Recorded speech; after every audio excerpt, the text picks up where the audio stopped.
Learn करिएगा।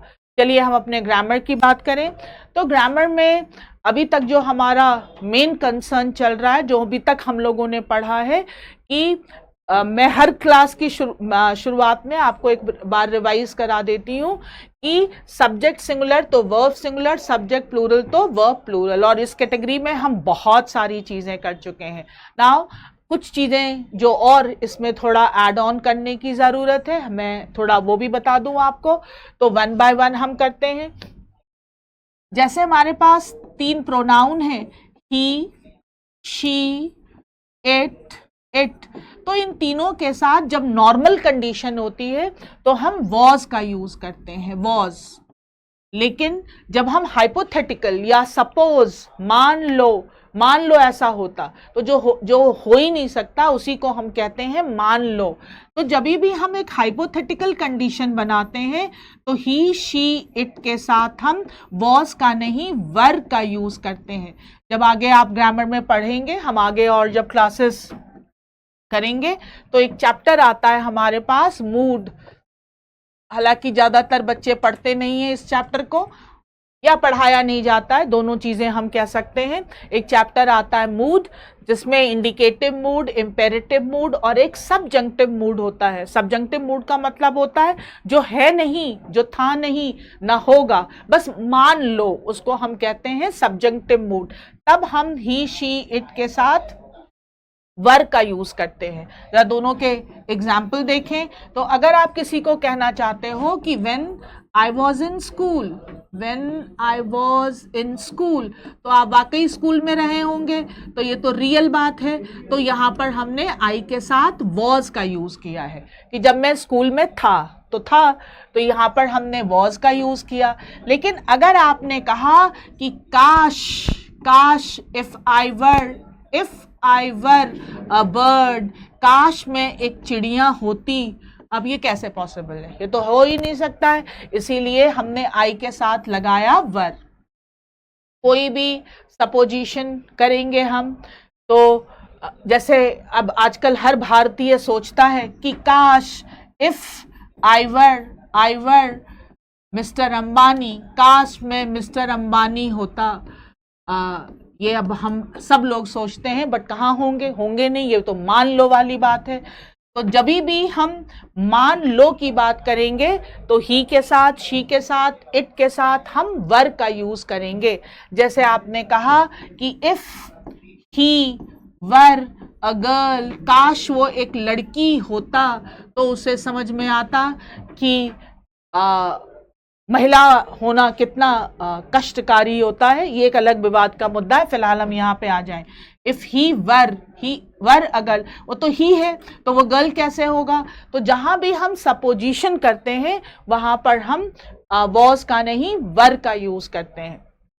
तो ध्यान देना है कि नॉर्मल कंडीशन में ही, शी, इट के साथ वॉज लगाना है, और कहीं पर भी अगर हम सपोज कहेंगे, सपोज मान लो गांधी जी जिंदा होते, तो हम कहेंगे suppose Gandhi ji were alive, क्योंकि हम ये मान रहे हैं, वो हकीकत नहीं है।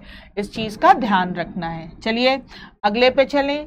तो एक आएगा हमारे पास, जब हम प्रोनाउन पढ़ेंगे तो एक वर्ड आता है रिलेटिव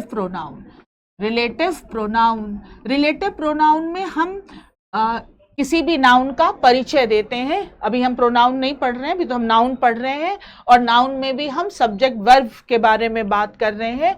तो किसी भी नाउन के बाद या प्रोनाउन के बाद अगर हमने कोई भी रिलेटिव वर्ड यूज किया है, रिलेटिव वर्ड अभी प्रोनाउन नहीं है लेकिन रिलेटिव वर्ड आया है, तो क्या होंगे रिलेटिव प्रोनाउन? हु, which, वैसे तो who, whom, whose, which, of which, what, that, but, ये सारे रिलेटिव प्रोनाउन है, और यहाँ पर मैंने विच 2 बार लिखा है, गलती से नहीं लिखा, बाय मिस्टेक नहीं लिखा, जानबूझ के लिखा है। क्यों लिखा है ये तो जब हम पढ़ेंगे प्रोनाउन तब हमें पता चलेगा, बट ये सारे रिलेटिव प्रोनाउन है।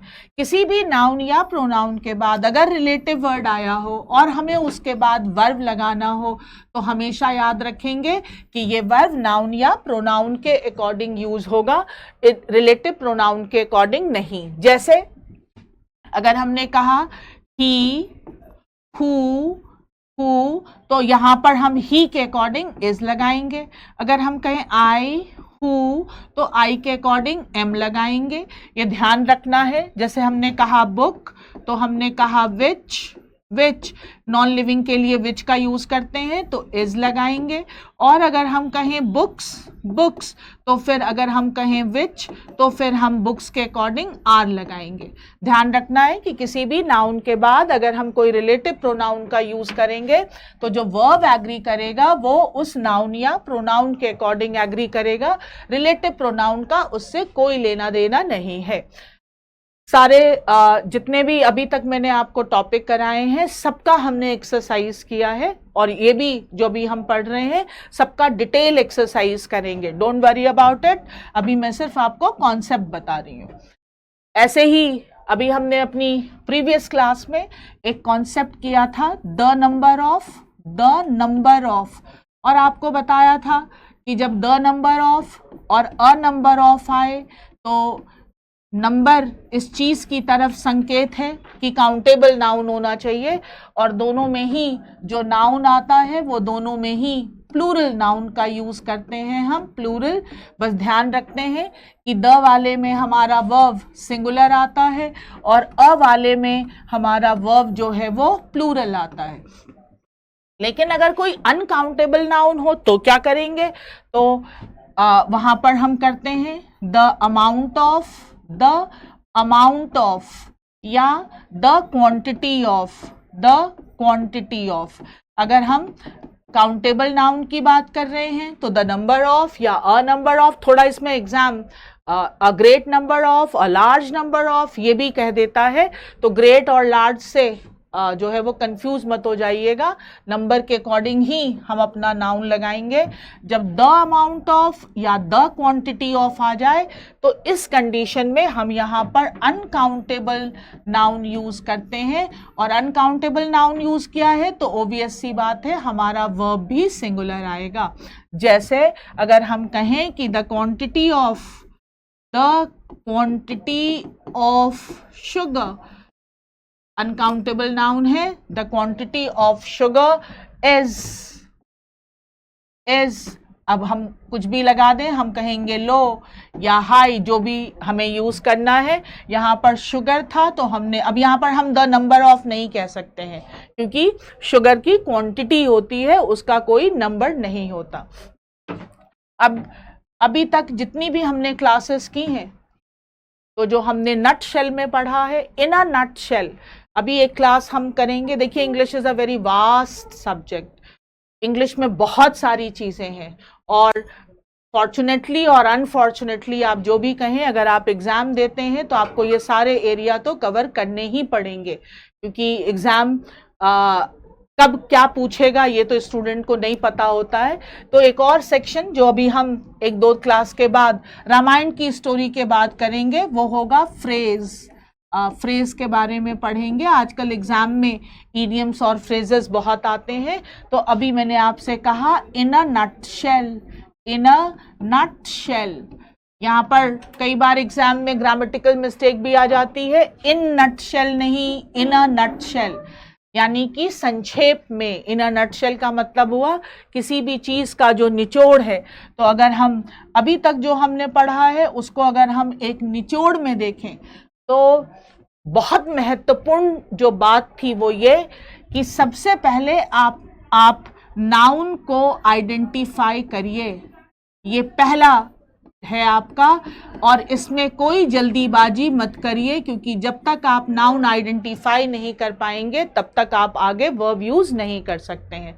तो first thing is identify the noun. क्या आइडेंटिफाई करना है कि आपका जो नाउन है वो सिंगुलर है या plural. This is the first step.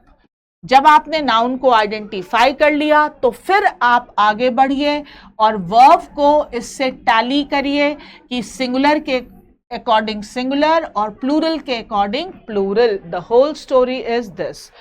तो हमने नाउन के बहुत सारे टाइप्स पढ़े, फिर हमने अलग अलग तरीके से आपको बताया कि एक नाउन आया है तो वर्ब उसके अकॉर्डिंग, एंड जोड़ा है तो क्या कंडीशन, विद जोड़ा है तो क्या कंडीशन होगी, सबको रिवाइज कर लीजिएगा। अब अगर हम नाउन के आगे चलें और बात करें अब क्या करना है नाउन का, तो हम नाउन एक सेंटेंस में यूज कहाँ करते हैं, यूजेस ऑफ नाउन। नाउन एक सेंटेंस में यूज कहाँ होता है? तो 4 तरीके हैं जिससे हम नाउन को यूज करते हैं। बेसिकली 2 हैं मेन, बहुत ही सिंपल सा है। एक होता है हमारे पास सब्जेक्टिव नाउन, सब्जेक्टिव नाउन। एक होता है हमारे पास ऑब्जेक्टिव नाउन, ऑब्जेक्टिव नाउन। फिर आता है हमारे पास पजेसिव नाउन, पजेसिव नाउन। और फिर आता है हमारे पास एक नॉमिनेटिव नाउन, नॉमिनेटिव। एक सेंटेंस में इन 4 तरीकों से हम किसी नाउन को यूज कर सकते हैं। बहुत ही इजी है, ज्यादा कोई टेंशन नहीं लेनी है। सबसे पहले जो वर्ब के पहले हम जो भी नाउन यूज करेंगे वो सब्जेक्टिव होगा, और वर्ब के बाद जो भी हम यूज करेंगे वो ऑब्जेक्टिव नाउन होगा। Very simple thing. अब ये तो बहुत ही नॉर्मल सा है, इसमें कुछ बहुत बड़ा रॉकेट साइंस नहीं है।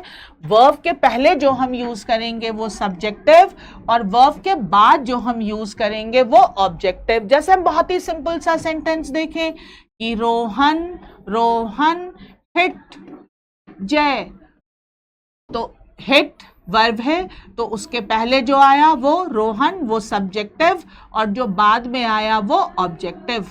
A very simple thing.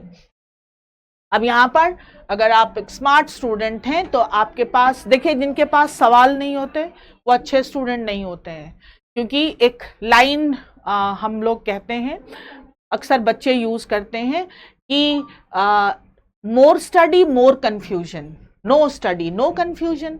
तो ये तो ओबियस सी बात है, जिसको पढ़ना ही नहीं है या जिसने कोई सब्जेक्ट पढ़ा ही नहीं उसको क्यों कंफ्यूजन होगा? कंफ्यूजन तो तब शुरू होता है जब हम किसी सब्जेक्ट को पढ़ना स्टार्ट करते हैं। तो अगर कंफ्यूजन का मतलब है क्वेश्चंस, आपके पास सवाल होने चाहिए। यहाँ पे मैंने आपसे कहा कि वर्ब के पहले सब्जेक्ट आता है, वर्ब के बाद ऑब्जेक्ट आता है।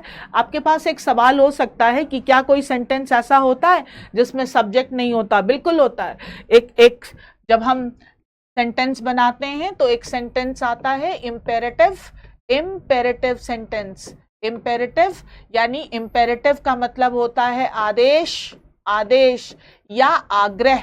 अब कई बार बच्चों को ये भी नहीं समझ में आता है कि आदेश और आग्रह में क्या डिफरेंस होता है। बहुत ही सिंपल सी बात है, आपके पापा आपको बोलते हैं पानी लाने के लिए, तो क्या बोलते होंगे? जाओ एक गिलास पानी ले आओ। तो दैट इज आदेश। आप अगर मांगते हैं, मान लीजिए कभी आपने पापा से ही बोला पानी के लिए, वैसे तो इन इंडियन सोसाइटी हम मम्मियों से पानी मांगते हैं, बट मान लीजिए अगर आपने मांगा तो क्या कहते हैं? जाओ पानी ले आओ, कि कहते हो एक गिलास पानी दे दीजिए। दैट इज आग्रह। आदेश और आग्रह दोनों जो है वो इम्पेरेटिव में ही आते हैं, लेकिन एक होता है ऑर्डर। ऑर्डर, आदेश को हम कहते हैं ऑर्डर और आग्रह को हम कहते हैं अर्ज। और ये उर्दू का अर्ज नहीं है, ये इंग्लिश का अर्ज है, दैट इज आग्रह करना। इन सेंटेंसेस में हम सीधे सेंटेंस वर्ब से ही बनाते हैं।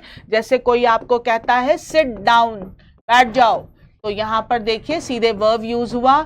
या कहता है स्टैंड अप, तो खड़े हो जाओ, देखिए ये सीधे वर्ब ही यूज हुआ, यहाँ पर हमने कोई सब्जेक्ट यूज नहीं किया है। These are called imperative sentence.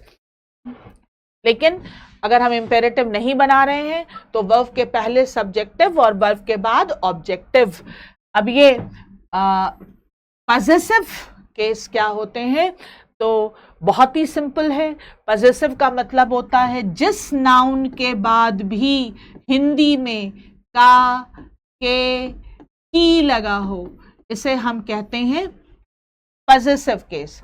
अब यहाँ पर कहानी ऐसी है कि अगर आपने नाउन के बाद का, के, की लगाया है, जैसे हम कहें रोहन, रोहन की, रोहन की, तो अब ये तो इनकम्प्लीट है। अब हम जब तक यहाँ पर एक और नाउन नहीं लगाएंगे तब तक ये कंप्लीट नहीं होगा। पजेसिव का मतलब होता है अधिकार, अधिकार, पोजेशन, पोजेशन, और इसको हम दर्शाते हैं या तो एपिस्ट्रोफे एस द्वारा या फिर ऑफ द्वारा। अब यहीं पे थोड़े से इंग्लिश के रूल्स आते हैं, because grammar is full of rules, तो हमें एपिस्ट्रोफे एस और ऑफ को यूज करने का तरीका थोड़ा सीखना पड़ेगा, और फिर हम पजेसिव का तरीका सीख लें और उसके बाद फिर हम नॉमिनेटिव की बात करेंगे। पजेसिव जो है वो सब्जेक्टिव पजेसिव होता है अगर आपने वर्ब के पहले यूज किया है, और ऑब्जेक्टिव पजेसिव होता है अगर आपने वर्ब के बाद यूज किया है। तो जो हमारा अगला टास्क है वो ये है कि हमें नाउन के यूजेस के बारे में पढ़ना है। एक तो सिंपल सा देखा कि वर्ब के पहले सब्जेक्टिव, वर्ब के बाद ऑब्जेक्टिव। पजेसिव में थोड़े से रूल्स हैं और एग्जाम में भी आ जाते हैं क्वेश्चन, तो थोड़ा हम एपिस्ट्रोफे एस और ऑफ को यूज करने का तरीका देख लेंगे, और फिर नॉमिनेटिव के बारे में बात करेंगे अपनी अगली क्लासेस में। अपनी अगली क्लासेस में नहीं, क्लास में। क्लासेस बोल दूंगी तो अब आप सोचेंगे कि कितनी क्लासेस में होगा, एक ही क्लास में होगा, तो डोंट वरी अबाउट इट। आप रामायण की कहानी ज़रा रिवाइज कर लीजिएगा, क्योंकि आगे और भी बहुत इंटरेस्टिंग वर्ड्स आएंगे इसमें, और ये रिवाइज कर लेंगे। फिर अगली क्लास में हम पजेसिव केस के बारे में बात करेंगे। थैंक यू, जय हिंद।